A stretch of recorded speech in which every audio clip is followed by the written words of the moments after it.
What if you're not failing? You're just measuring yourself by a system that was never built for you.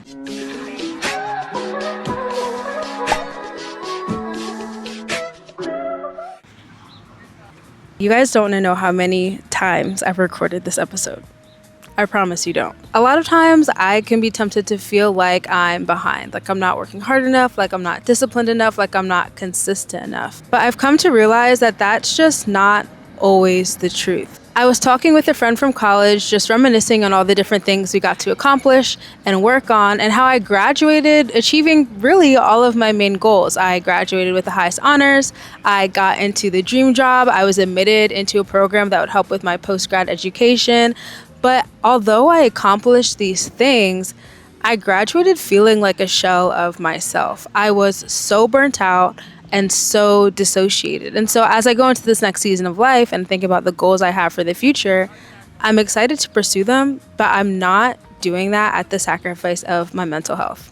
It's just not worth it. But this leaves a dilemma. If the strategies that brought me success in the past are draining the life out of me, how am I meant to redirect going forward? And a lot of times that gap, we blame it on ourselves, that we're not working hard enough, that we're not doing enough, when the reality is a lot of us, women specifically, are implementing strategies for success that were never made for us in the first place. A lot of the systems that we follow for productivity, discipline, consistency are rooted in research that historically studied men. We were not part of that picture. And this is not an excuse as to say that we shouldn't work hard, that we don't have to be consistent and put in a lot of effort to reach our goals. No, that's not what I'm saying. I'm saying that a lot of us go through life fighting ourselves rather than working with ourselves. And so in this episode, we're going to bring awareness to a few mindset shifts that I had to recognize in order to stop fighting against myself and step into a season where I'm able to work with myself and achieve my goals in a healthy way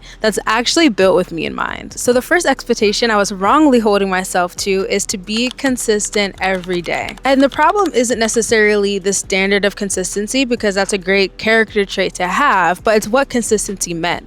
In my mind, I thought of it as showing up the same every day, waking up at the same time, following the same routine, when really consistency is about putting in the same amount of effort every day, whatever your best looks like on that specific day. This standard of being consistent every day just doesn't work as well for women. It's a lot harder for us to implement the idea of doing the same exact thing every day.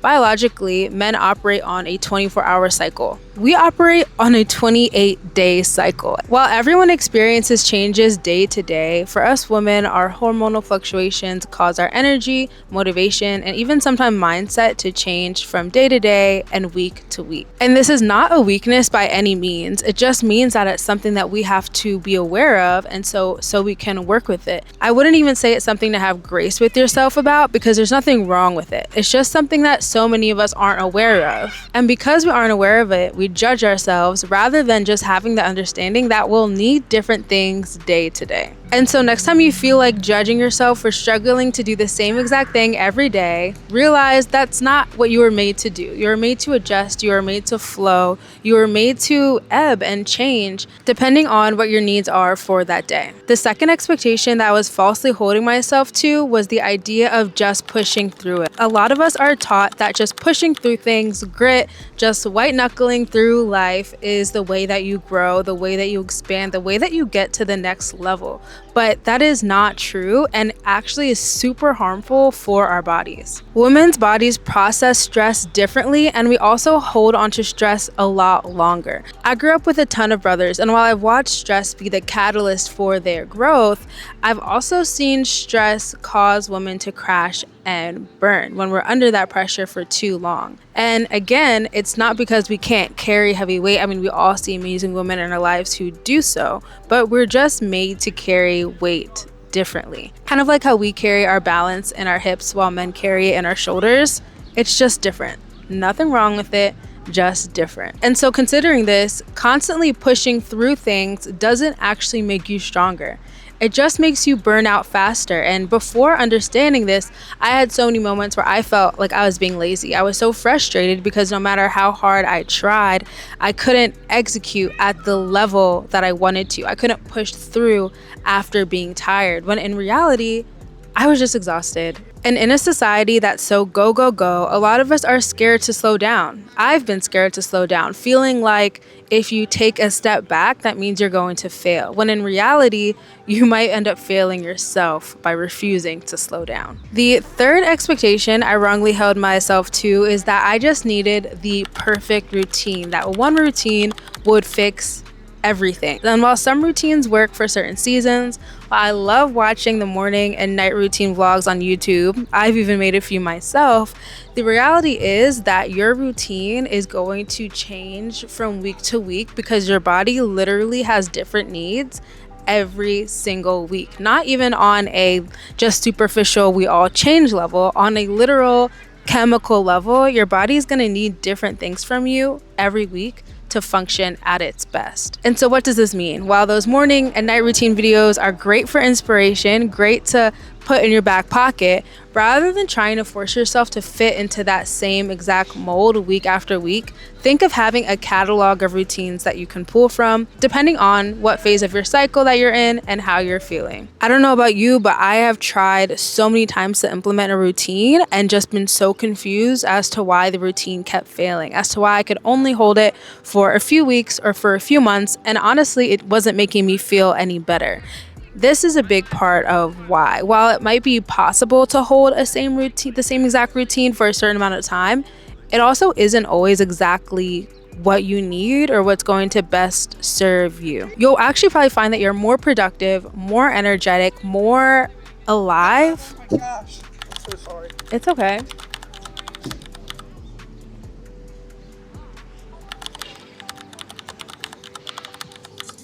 You'll actually probably find that you're more energetic, more alive, more inspired, more productive when you allow your schedule to move with how your body is flowing rather than against it. And this is easier said than done. I struggle to have grace and patience with myself when I need to do this to this day.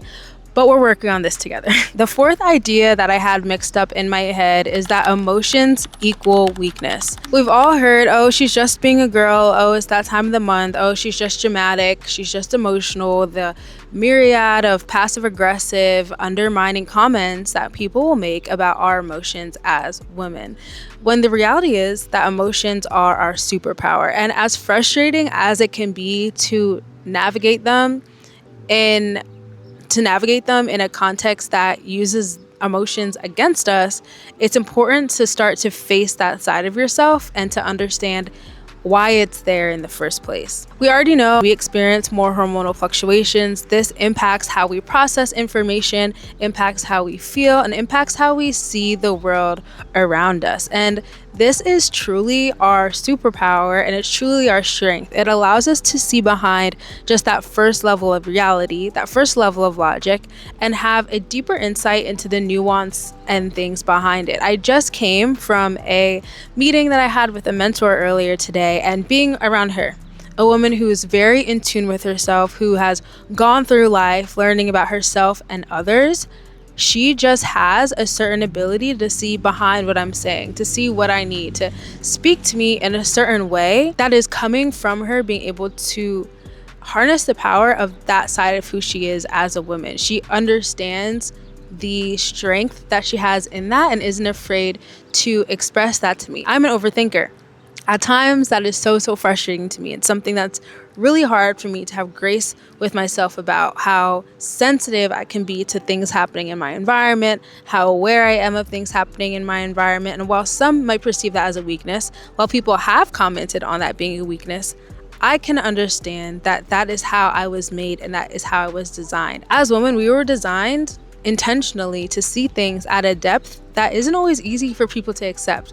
And I think that's why a lot of us grow up feeling like our emotions are a bad thing, because they can make people uncomfortable, because they will call out what needs to be called out, because they will actually expose things that can be hard to be exposed. But at the same time, they'll bring love, empathy, and healing in the environments that need it. And so when it comes to the idea of women being emotional, it's deeper than that. We have a level of awareness, a level of reflection, and a level of depth that is special, valuable, and meant to be cherished. And so next time you're feeling so emotional, instead of judging yourself for it, ask, what are your emotions trying to communicate to you? What in this moment are you drawing out from the situation through the emotions that you're feeling? And don't follow your emotions blindly. That is not a wise thing to do.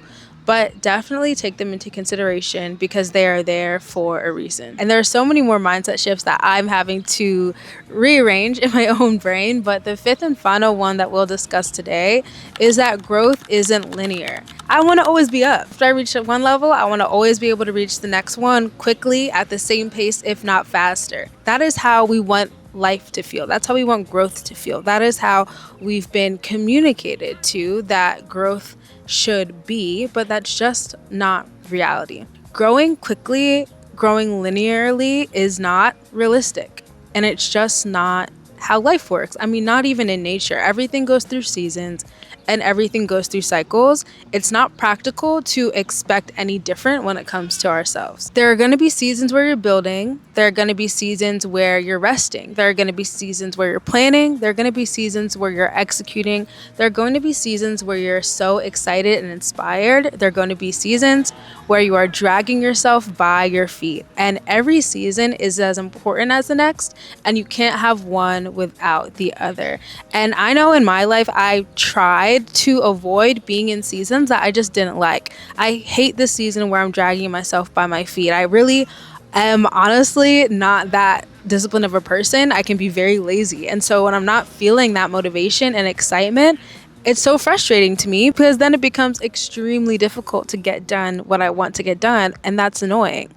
And I think being able to accept reality is as simple as that, rather than having these false expectations or unrealistic expectations for ourselves, will allow us to go through that flow of womanhood that I was talking about earlier, where instead of trying to fight against how we're naturally made to just be and exist, we're able to grow with it and allow it to happen, trusting that God is bringing us through each season for a reason. Everything difficult that I've gone through, I've learned something from. There are some lessons that I will say did not have to learn, but I can say that something came out of it that's either been a positive impact for me or somebody else in my life. And I think a lot of us, I know myself, are just in a rush. One of my biggest weaknesses is putting unnecessary pressure on myself. Like if I accomplish something, it's like, okay, cool, you did it. What's next? Not allowing myself to just rest and experience life and be present in the moment. And it's so easy to get sucked into the idea of just wanting to go, go, go, always be on 10 and always accomplish the next thing. And so a challenge that I give to you, a challenge that I'm giving to myself, is to trust the process more than you're trusting your inputs. To believe that if you are doing what you were called to do, if you are putting in that best effort that you have every day, prioritizing the things that God has led you to prioritize, things are going to start to come together whether you see it or not. Some things might come together behind the scenes, and one day everything will make sense. But we have to challenge ourselves to start being comfortable with not seeing results right away. Even if we think of how we work biologically, of how we create children, which is crazy that we literally can house life inside of us. Like, you can't tell me anything. Like, being a woman is elite. But if you think of it, like, we go through this 28-day cycle. All of these things happen. Some things are great. Some things are extremely painful and annoying, and we hate them. But you go through this cycle month after month, and then one day, the seed to life just appears like that in one moment. And it's not one specific thing that you did or that your body did that allowed it to be able to house life.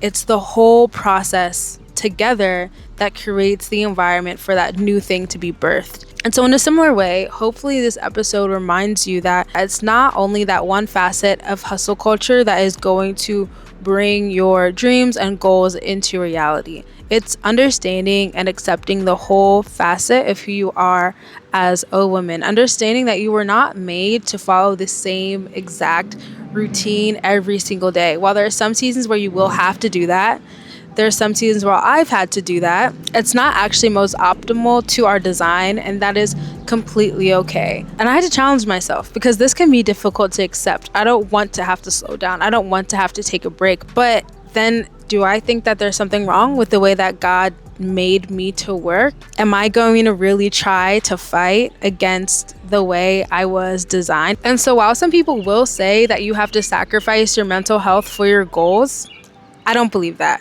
I think that it is possible to be able to pursue excellence in all areas of your life, to be able to accomplish amazing things that have been put for you to do without abandoning your mental health, without abandoning peace, without abandoning the rest that you were made to have and the cycles that your body and your mind and your spirit are meant to go through. And so if you've been feeling inconsistent or behind or like you're not doing enough, maybe it's not that you're failing. It's just that you're still learning how to work with yourself rather than fighting against yourself. And I want to make it so clear, I am still figuring this out in real time. And so if you have any tips or any lessons that you've learned on your journey, please share them in the comment section down below. We definitely want to keep this conversation going.